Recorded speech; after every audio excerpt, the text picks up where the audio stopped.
এখন আমরা Adobe ফটোশপের generative AI বিষয়টাকে একটু বোঝার চেষ্টা করব বা দেখব কিভাবে এটা কাজ করে।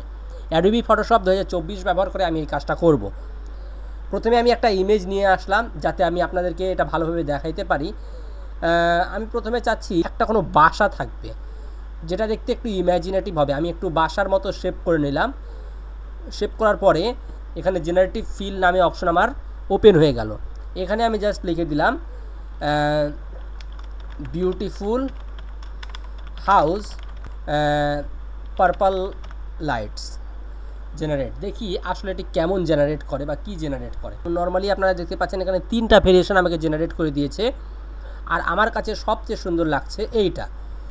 এখন আমাদের নেক্সট স্টেপ হচ্ছে যে আমরা কিছু একটা ড্র করতে চাচ্ছি বা আমরা চাচ্ছি একটা স্পেসশিপ আমাদের এখানে যেন থাকে, স্পেসশিপ যেন থাকে।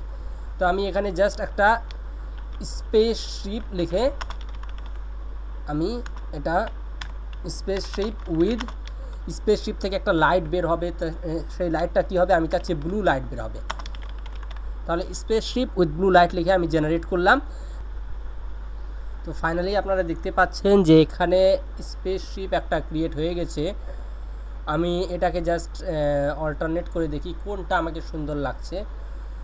এই ব্যাকগ্রাউন্ডের সাথে আমাদের যে ব্যাকগ্রাউন্ড আছে এটার সাথে যদি সত্যিকার অর্থে কিছু বলি তাহলে আমার মনে হচ্ছে যে এইটা, এই যে 1 নম্বরে যেটা আছে এটা অনেকটা মানানসই হচ্ছে।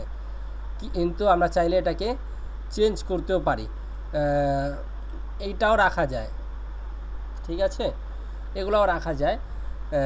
এরকম আমি 2টা করলাম, কিছু উপকারী কিছু দিতে পেরেছি। ধন্যবাদ।